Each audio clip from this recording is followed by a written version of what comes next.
next speaker is going to be Eileen Bourne, our legal representative, and Steve Souza, who is going to be joining us by Zoom.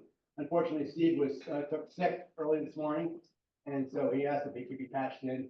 We felt it was safer that way. So the topic they're going to be talking about is kind of driven by what we've learned from dealing with other lake associations. We talked to NJCOLA about what they're doing legislatively, and they generate a lot more money than we do, and they generate a lot more legislative involvement.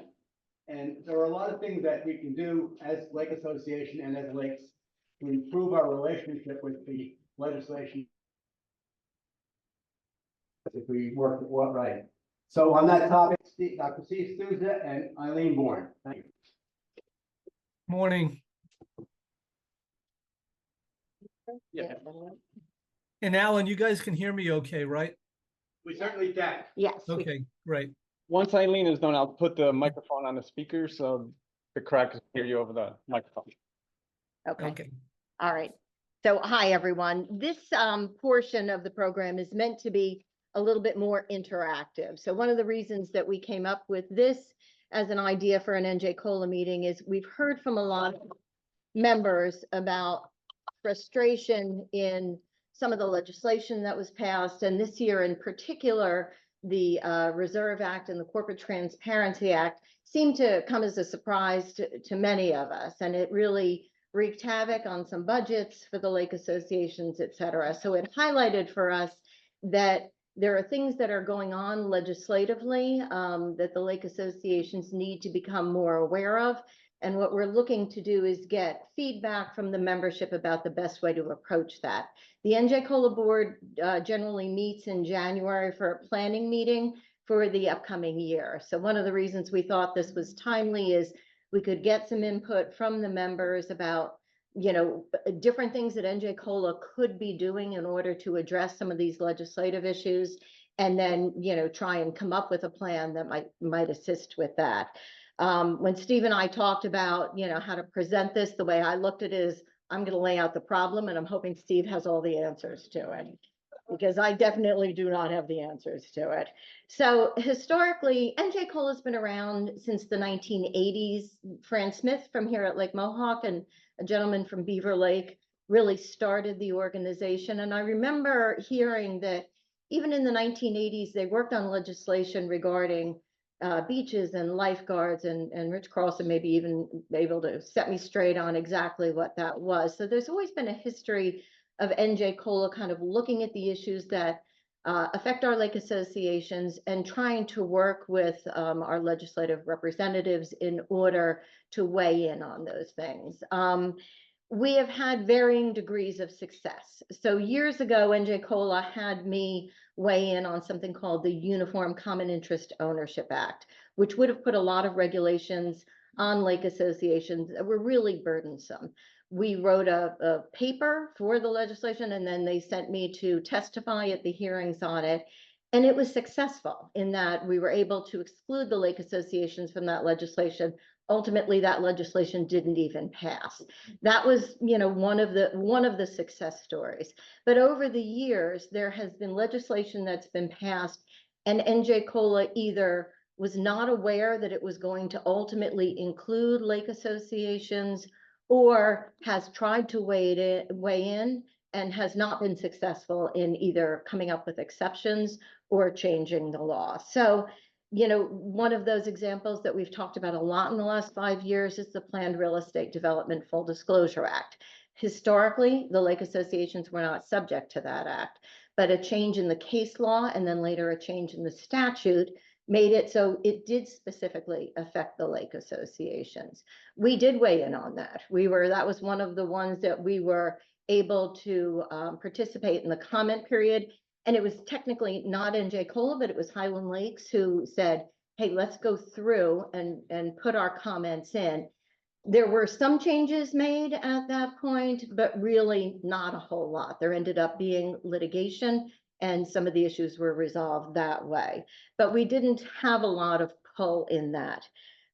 This year, we've had two pieces of legislation. One is the Reserve Study Act, which we talked about at the last meeting, and we've talked about quite a bit because it does put an imposition of a pretty costly analysis to be done both in the reserve study and in the funding of the reserves for lake associations. It did come as a surprise. I was watching the legislation, but what got a lot of press was the legislation that affected the Surfside condominiums and I kept looking saying, we don't have residential buildings in lake associations generally. It's not going to apply to them, but the reserve study piece kind of came on at the end, and then all of a sudden it's passed and it swept everybody in its wake. The Corporate Transparency Act is another example of a law that was probably not meant to include any community associations, but the reading of it has been interpreted, at least on the government side, that it does. And now it does affect the lake associations. And I'll do a update on the Corporate Transparency Act because there is a development there kind of at the end of the meeting. So, you know, what are the things that work? And this is kind of what we want to hear from the members about, and Steve is going to address a little bit too. I think, you know, a perfect example for NJCOLA is Rich Crossan, who's here tonight. He's the waterfront director, and he has been instrumental in both being able to keep on top of legislative developments, but also to participate on behalf of the Lake Association and have a voice at that table.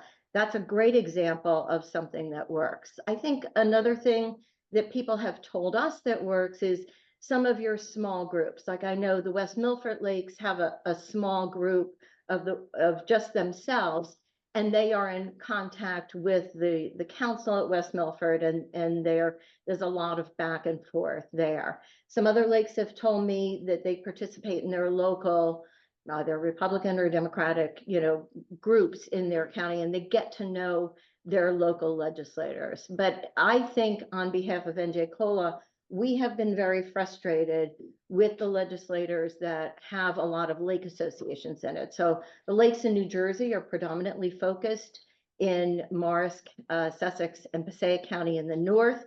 And then there's, you know, in the Medford area in the south, there's a bunch of lakes in that general area. We have not been able to convince our legislators, you know, to go in and advocate for the lakes. But yet we have a large amount of people who live in lake communities in those areas. So that's one of the things that I think that we could build on and possibly have some success in developing those relationships. The other thing that we've talked about as the NJCOLA board is, you know, is it worth it to hire a consultant or a lobbyist or someone who can go in and represent the interests of the lake associations?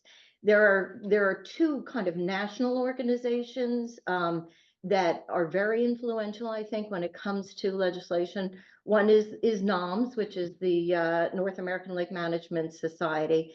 But that organization does focus more predominantly, I think, on the science of lake management. The other one is the Community Associations Institute, which is both a national organization, but also a New Jersey organization. And they do a lot of lobbying. A lot of the legislation that we see coming through runs through the community associations. Now, they are focused on condominium associations. So they really don't even have lake associations on their radar. And yet the lake associations tend to be very impacted by their legislation, sometimes I think inadvertently, just because of the way it goes. You know, how can we get a bigger presence in CAI? They have a legislative action committee. I've tried to join. I think they look at me as a stir the pot person who tries to get lakes out of everything, which is true. And so they have not accepted my volunteer efforts to be on the legislative action committee. So, but that's another, but they're very effective. You know, they're a large organization with a lot of members. Yeah, I know some of the lake associations are members. I'm a member, but they have a very effective lobbying group, and they're able to kind of, you know, go through some of this legislation and advocate for it, and have it work out for them. So these are the kind of things, at least, that are the questions, you know, and so I think I'm going to turn it over to Steve too, and you know, we appreciate that Steve was able to join us here, and we dragged him out of bed and make him get a cup of tea and talk to us a little bit about some of his suggestions of things that we could do going forward. All right. Well, thank you, Eileen. And yeah, I'm sorry I can't be there in person this morning. I didn't think it would be a good thing to spread whatever I have to you guys. It's not COVID. I did test myself this morning, but I just started coming down with something yesterday afternoon. And so anyhow, so I can protect my voice here as best as possible. My look at this is more from the environmental standpoint, and a lot of it, how to have conversations with DEP and make the point with DEP about some of the confusion, for instance, with regulations applying to hydro raking. I'm not sure if Chris covered any of that in his presentation this morning, which I'm sure was, very thorough. But, with hydro raking, for instance, and then just recently with the new permit requirements associated with nutrient inactivation. There's been, particularly with the hydro raking, we've been going on for a number of years now in a gray zone. So I think essentially, the number one thing is you have power in numbers, and power in numbers does definitely speak to the legislators, because you're a voting bloc, and that should be, identified to them as a voting bloc, and also to DEP, because COLA is a unified group representing a variety of different types of lakes, private lakes, but different size, shapes, and as Eileen pointed out, in different regions of the state, that seeking guidance, and I think you need to use that power in numbers to your effect. Now, I'm glad I know we've had conversations with FOLA, the Federation of Lake Associations of New York. They've been very successful in their efforts now, but keep in mind that FOLA also represents a number of public lakes as well as private lakes. However, I think COLA can, learn from their examples. Some of you may be familiar with the fact that some of the public lakes have organized to form a group that's called PLANJ, so Plan J, which is the Public Lake Associations of New Jersey. That would be, for instance, Lake Hopatcong, Swartzwood Lake, Greenwood Lake, Cranberry Lake, Deal Lake down in Monmouth County. But to do the same thing that COLA would be looking to do, and that is to present themselves as a unified voice for all of the public lakes. The first thing I would suggest, because I have been, along with Chris, I'm not sure if Chris is still there, but in any event, along with Chris, have been very active with Plan J in trying to get audiences with state legislators, assembly people, as well as senators. But I would say the first and foremost thing is to have a clear, unified, concise, and definitive point that you want to present to those legislators. It's not, for instance, you're not going to be there to gripe to them, but it's, let's use DEP as an example. We need assistance in getting an audience with DEP.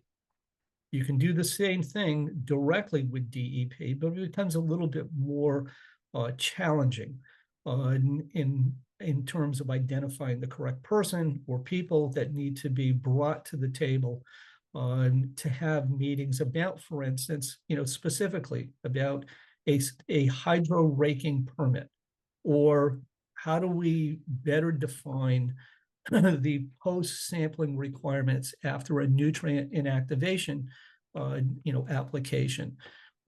So you should be aware now that if you're going to do alum, PAC, lanthanum, any of those products, there is a permit process for that. Even the bacterial inoculants that maybe some of you may have been using in the past, it's a permit by certification. You need a permit to do that.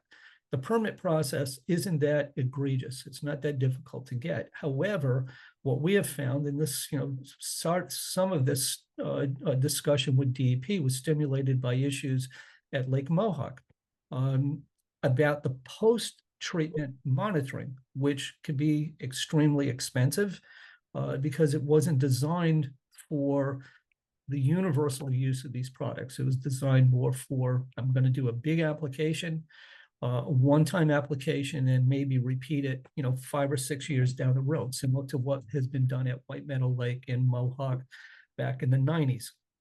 DEP realized, okay, we didn't really think about that, but we've had multiple conversations with them. Fred Lubnow and myself, we have sent a lot of information to DEP. My point being is that is something that I think, is very important for the private lakes. It's a method of controlling HABs. It's something that DEP would be sensitive to, but how do you get in front of them to discuss the concerns and get action back from them?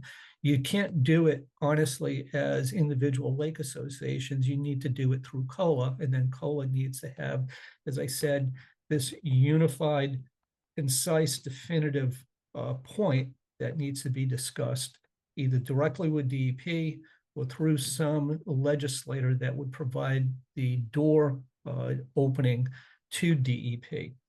So number one, you have to have a definitive, point, and it can't be sort of like all over the place. It should be one thing.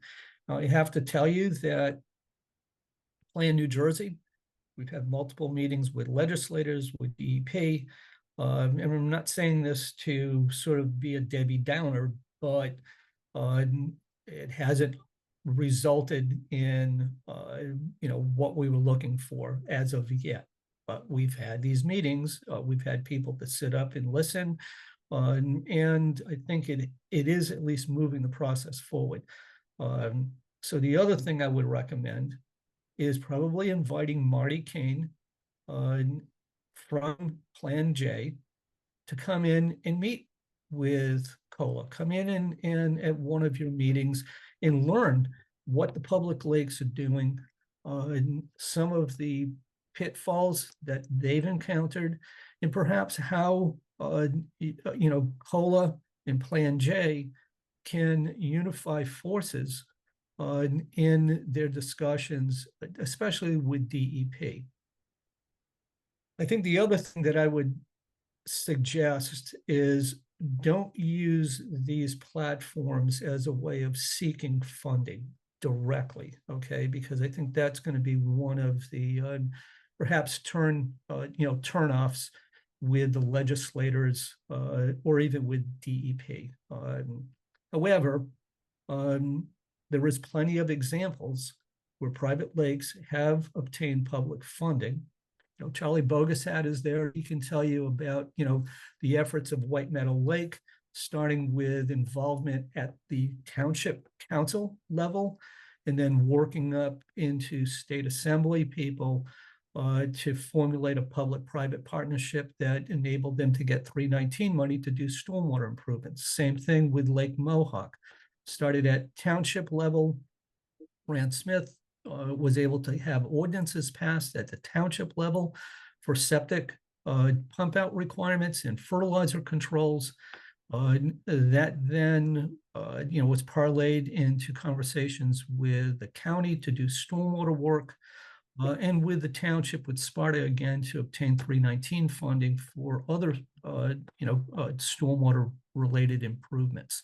And then, I know Chris Mikolajchuk has been working with Alan and, the other lakes in Ringwood through the New Jersey, New Jersey Highlands Coalition to obtain public funding once again to do stormwater improvements, or at least a watershed plan that could lead to stormwater improvements around the lake. So those are examples where, a unified voice starting at, let's call it at the grassroots level, the township council level, and then working your way up can be beneficial, but it has to be, I think, around a unified point.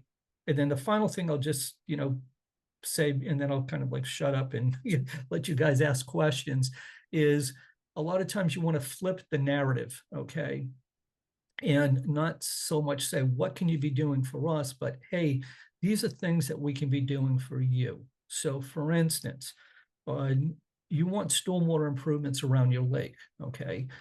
One way to flip the narrative is to essentially establish, with the township, that by doing these improvements, and yeah, maybe you'll have to put some skin in the game, some funding or whatever to cover some of this, like Culver Lake has been doing with Frankfurt Township, but this helps the town meet their MS4 requirements. So here now, this is an actual, regulation that the towns need to be satisfying.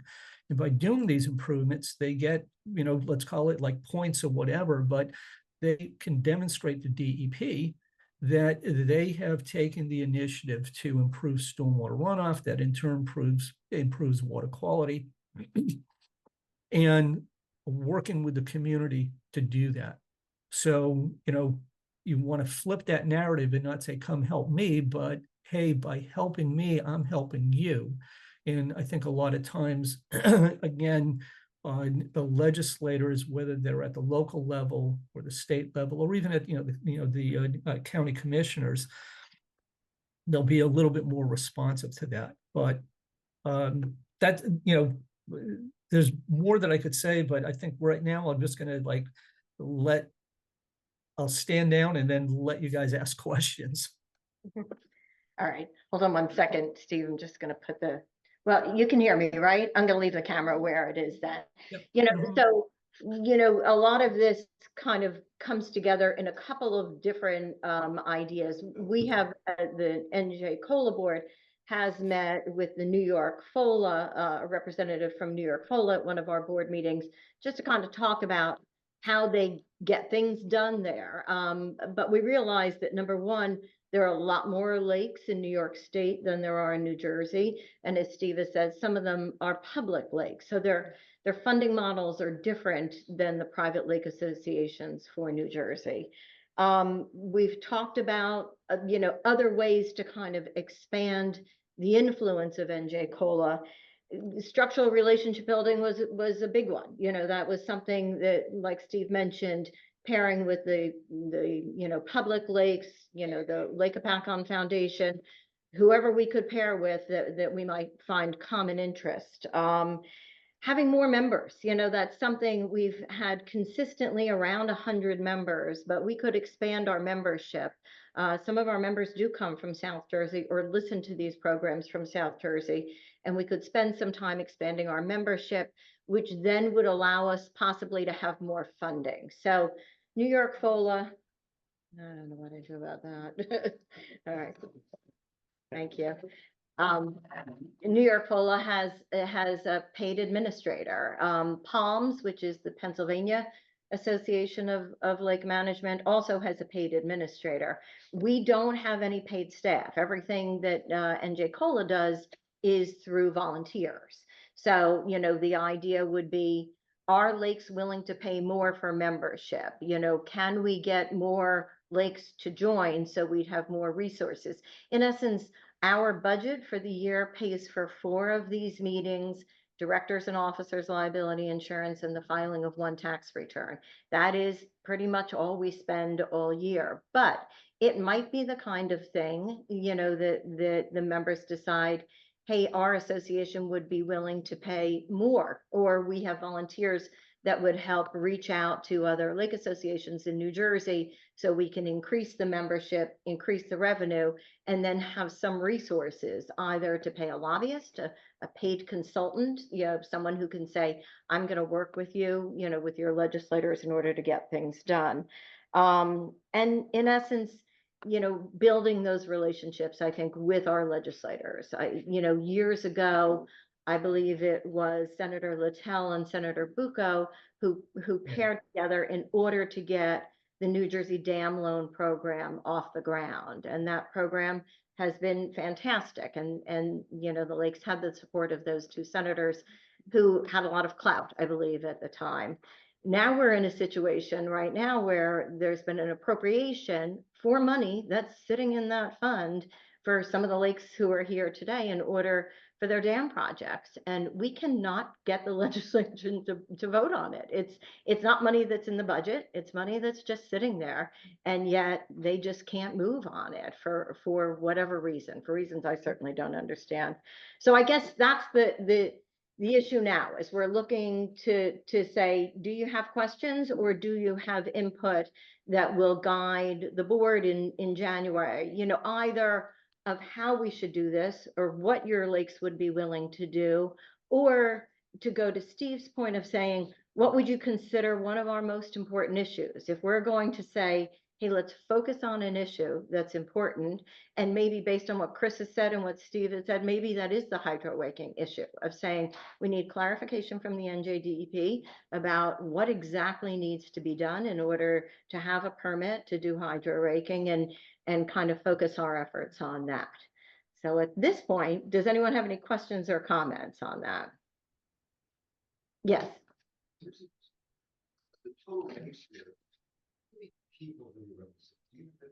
It's funny because somebody asked me that question this week, and Ernie Hofer had done the math on that at some point. He was the president of NJCOLA until about 3 years ago.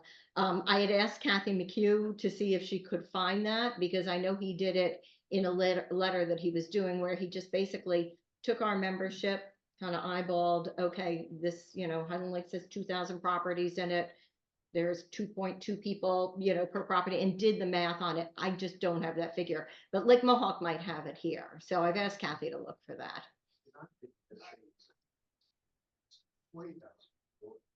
If they had that organized with even a list of 2,000 people, that those 2,000 people are responding, or 20,000 people are responding when they, you know, when NJCOLA makes a call, that would be significant. It would be great. And I think, you know, one of the ways kind of to get that is because we do need to somehow use the fact that, you know, your lake association may have 1 or 2 people who are coming to these NJCOLA meetings and maybe volunteering on your own boards back at your lake association, but we almost need the volunteers kind of on the ground in the individual associations to say, and we do a little bit, you know, we're doing it now with that dam appropriation money, where we send an email out and we know that some of our lakes are then sending an email out to their members and trying to get some movement on this.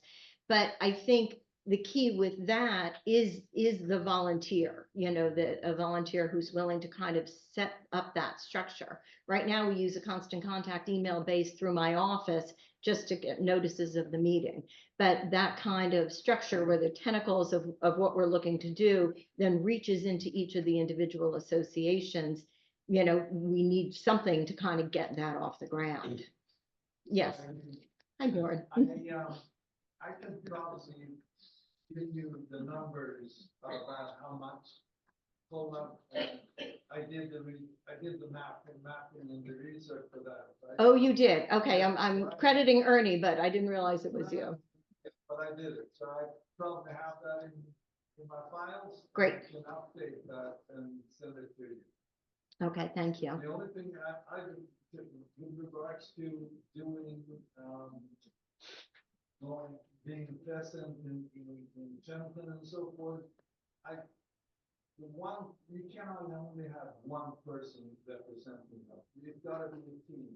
One that is really focused on the legislation and knows those people, and then someone who has all the science behind and can provide all the relevant facts. Those two would be something that I think everyone would be ready to pay for. Okay. Yeah, and I think that's the model that Plan J has been using, and I mean, I couldn't hear the questions fully, but I got the gist of it. But I think, again, having power in numbers is a big deal. And because it like, for instance, with the public lakes, their position is we have, millions of people that come to these lakes for to recreate. if there's a harmful algae bloom and these water bodies are closed, even for a short period of time, that affects a large number of people, but it also affects revenue generation by the businesses adjacent to those, to those lakes. And you can use the same argument, not only in terms of lost revenue, but what does this mean over time with respect to property value, which then directly affects local tax polls, and because I know, lakefront owners and people within lake communities pay an extra amount of tax money. So maintaining clean water, it's fundamental not only, to the health and benefit of the community, but it's also fundamental in some ways to the, to the tax generation and monetarily the amount of money that's coming into that town. So I think, those are ways to sort of like flip that conversation and think of it from that perspective as well. But I agree with you. You need somebody that is savvy on the legislative end and savvy on the science end.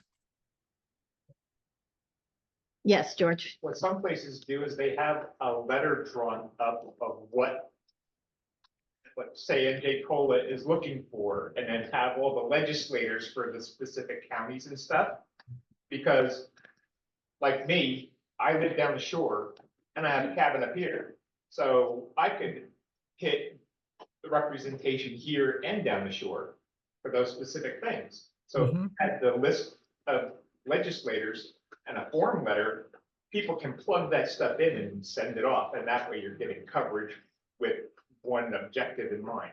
Right. And I think that's a great way to do it. I know that CAI uses that method. We have used that method in the past where we've sent out a link and said, here's your legislator, please write to them. This is, and have given a form letter of what we're looking for. So those are the kind of things I think that we need to look at and say, what's working? I mean, sometimes I feel frustrated, yet we spend some time kind of laying out what the issues are. And sometimes I feel like it's going in the garbage, like I get it. We need, I think like Steve is saying, we also need someone savvy with their legislators. And one of the things that Chris mentioned is, build your relationships in your local municipalities, and then that goes up from there. Exactly. Yeah, real quick. So Steve and I were both president of NOLMS in the past. NOLMS as a nonprofit isn't allowed to lobby, all right? But at the same time, we're pushing for increased funding for 314 and 319, which is EPA driven, which is the money that gets distributed to the states. So how do we as a group lobby for more money when we're not allowed to lobby? Well, we brought in a specialist who got us in the doors, and back in July, we were meeting with Congress people, so again, playing the game. All right, Steve, I don't know if you're hearing the answer. I heard, yeah, I definitely heard that clearly, both what Chris said and the previous person said. And I agree 100%. I think that's, and that gets back to having not only a unified voice, but you can't hit these legislators, as we've found with, with Plan J, with a whole bunch of different things, because, then it becomes overwhelming. If you have one particular point that you need to drive home with them, whether it's something that affects, laws and regulations relative to how lake associations are viewed relative to an HOA. I mean, and then from my perspective, what's going on environmentally, either in terms of permitting, perhaps access to funding, things along those lines. You have to have a clear, concise message to them, or they're just going to shut down. As Eileen pointed out, it may just go into their email and then from there into the trash. But they hear the same message over and over again from a unified base that represents a large number of people, and they know that it's a large number of people. Then there's a greater likelihood of them at least paying attention and getting an audience. And another way to do that is to target an environmentally leaning legislator. So, it doesn't make a difference, Republican or Democrat, that is leaning pro-environment and invite them to a COLA meeting. Have them come there, don't make it a gripe session, show them, what the lake associations are doing collectively, what COLA is doing, what the lake associations are doing individually and what COLA is doing collectively to protect the environment and, make for cleaner water and happier people. Yes, Fran. In terms of the membership, building up membership, one of the things I'm gonna ask you to consider, the groups that used to belong that fell away. Contact them again, and perhaps you're able to do a 3-year plan where you start with a lower membership fee. Because my lake didn't belong to this organization, they had and they fell apart. When I found out about it, I think I paid the first 2 years' fees and brought them back in. So maybe that's something to consider. Ask members, we'll give you a 3-year step-up program so that you can become part of this again. And we can then present our mutual issues. Right. So you can increase your numbers and increase your clout. And I would agree. So for those who couldn't hear, Fran is saying, to reach out to lakes that have previously been members and come up with a program to get them back in the fold. And I think we do find that there are members who are active in NJCOLA for their particular lakes, but they're not on their board. And sometimes, our contact information is going to the member who comes here, but that's not the member who writes the check, and then sometimes our invoice is going to the office, of the people who write the check. And they're like, oh, nobody's really interested in NJCOLA. We're not going to join this year. So there is a bit of a disconnect, I think, that we as a board really need to focus on. And, we've gone so far as to doing, I had an intern for us once, just go through all the lakes in New Jersey, see if they have a website and find out who their contact people are and do some outreach that way. But I think the key for us is we need volunteers then who are willing to follow that up. We can do the introductory letter. We can tell, what we're all about. But if we don't get a response, we need someone to send an email or pick up the phone saying, hey, did you get this? Did you have any questions about NJCOLA? And build our meeting. And the other thing is, historically, NJCOLA, anyone who wants to come to the meeting comes to the meeting. We don't check at the door whether you're a paid member or not. Anyone can go on the website, listen to the presentations of the experts. There's some thought about, well, maybe we should have closed portions of the website that might get people more interested. I feel like most people join just because it's $100 and you get good information, and why not? But, there's some thought of maybe we should make, membership have a benefit that the general public doesn't have. So that's one of the things we've talked about as a board.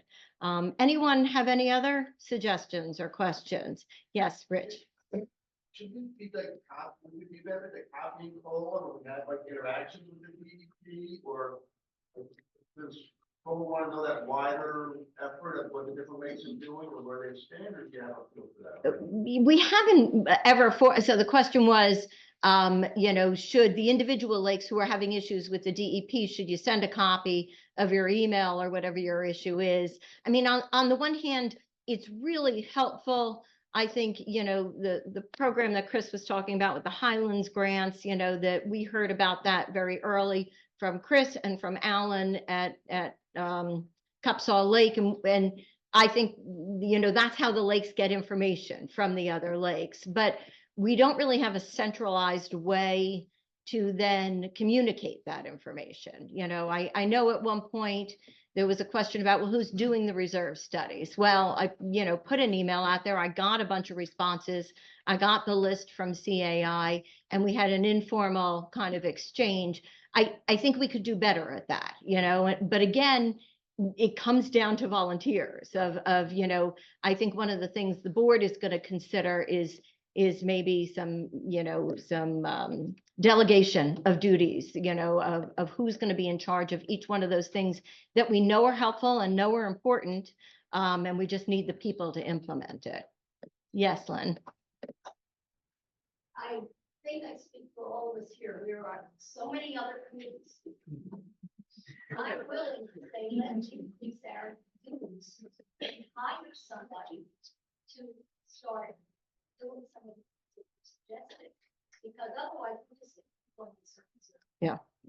And the thing is, I don't think we need a full-time person, you know, I think really someone 10 hours a week probably would be, you know, and we haven't really looked into who that, I mean, in my mind, that person is a retired board president, you know, who's kind of not looking to do nothing, but, you know, would, you know, knows about the lakes already. And, you know, even a few hours a week of saying, this is what we're, you know, we're going to push these things along. People have great ideas, you know, but it's kind of the follow through that, you know, the board members alone can't quite do it. And we're trying to figure out ways to move that forward.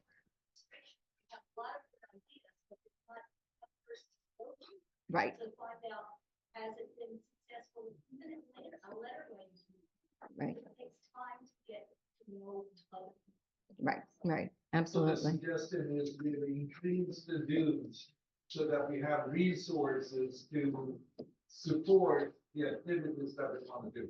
Yes, and that's one thing to consider, whether, you know, the resources would come from two different ways, right? One would be increasing the dues, the other would be increasing the membership. We're certainly going to work on the increasing the membership, and we have been doing that. The increasing the dues, we didn't want to increase the dues until we could say to the membership, this is what your extra money is going to pay for. These are what our goals are. But we don't want to just increase the dues and see how we do. We want to be able to say, we're looking to expand, to hire a consultant, to hire a legislative expert, and do it that way. I mean, and then the other thing to do is, I think what some of the other lake associations do, what NALMS does, et cetera, is there are different levels of membership. So right now, our bylaws are written so lake associations are the members, but we could have people like me, we could have business partners and they could pay a membership as well. And we've never had that before, but that might make some sense. You know, the people who regularly do work with lakes, you know, might be willing to join as well and, you know, have access to all of that information as well. Yes, George. That is an excellent idea, but having the lakes that are involved with the DEP, putting NJCOLA on it, because that way the DEP knows there's more eyes looking at this and there's a wider audience. It's not just one community that they're dealing with. Right. Yeah, I think it is a great idea. Yeah. Yeah, and you know, and DEP does know about NJCOLA. I mean, it's not like, you know, it's you guys are not known to, you know, to DEP. So I do feel that having or using that to your benefit via, you know, the individual lake associations, and then finding out from the individual lake associations that have had problems with DEP, whether it's related to like a dam inspection requirement or any of these other environmental permits, you know, use that, you know, use some of that information, feed that back to COLA so that COLA then can use that in a positive way when trying to, you know, rectify some of those issues. And the need for really for getting your legislators involved in this is because, you know, the permits are they're regulations. They go through Assembly and Senate to be approved. So that might be, you know, that is probably one of the primary reasons that you find with, like, you know, the hydro raking permit. Right now, as Chris probably mentioned, it's under general permit number 13 under the Freshwater Wetland Act. To change that, that's a legislative, you know, that's a legislative process. So whether it's a new permit or a sub permit within, you know, NJC 7:7A, or, you know, through whatever other process, you know, that needs to be taken care of at a legislative basis. And that's where you need your legislators to, you know, to be hearing your voice, so that then DEP knows that they have, you know, these eyes on them as well. Anyone else have any other input? Yes.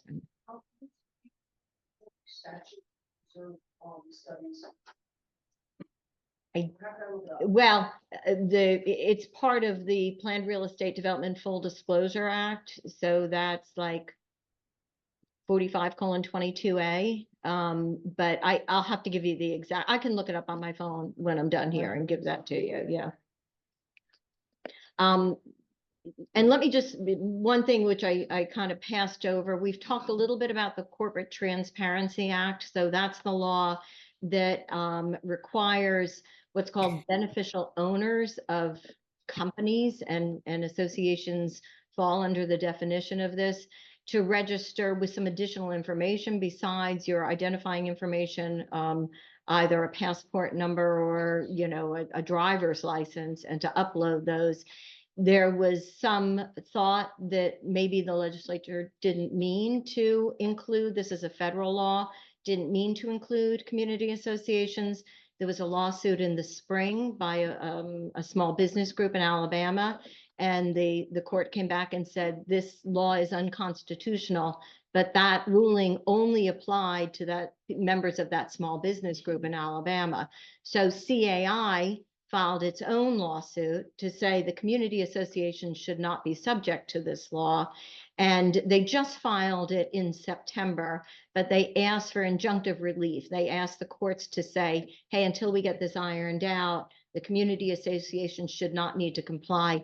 And we found out on Thursday that they lost that application. And what that means is you do need to comply with the Corporate Transparency Act if you fall under the definition, and your board members are considered beneficial owners. So the definition of beneficial owner is anyone who owns a certain percentage, which does not apply, or anyone who has decision-making capacity.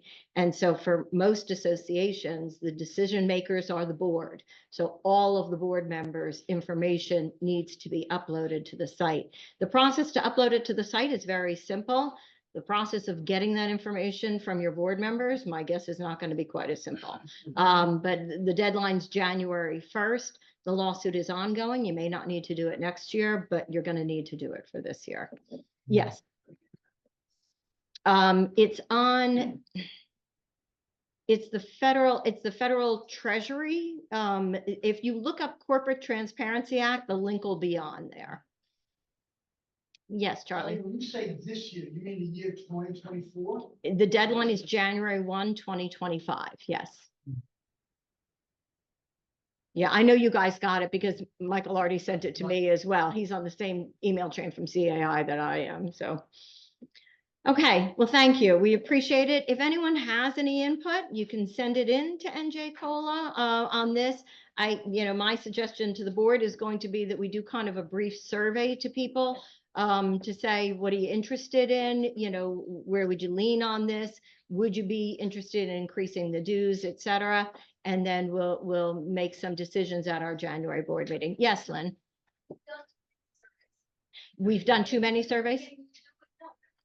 No, I agree. I was going to do like a 3-sentence survey because I know we've done a couple long ones. Yeah.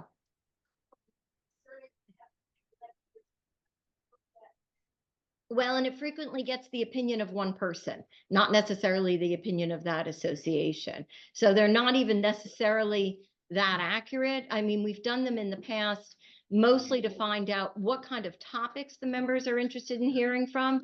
And the answer is almost always the scientists, you know, the people from Princeton Hydro or other places about lake related issues. But the second one is legal. You know, the people really have a lot of, you know, issues that they want to be addressed here. So, you know, part of our goal for this upcoming year is to figure out the best way to handle that. And then Steve, before we close, did you have anything you wanted to add? No, having been involved with NJCOLA for a couple of, maybe even 3 decades now, it's proof is in the pudding. You guys have done great work in the past. And I think really want to build on those accomplishments, but just gets back to what I think Eileen and I are saying, that there is power in numbers and you want to use that to your advantage, whether it's starting at the local level or moving all the way up to the state or even the federal level. You need to have your voice heard, and that's important. All right, so I want to thank Steve for dragging himself to the camera, even though it was. All right, and I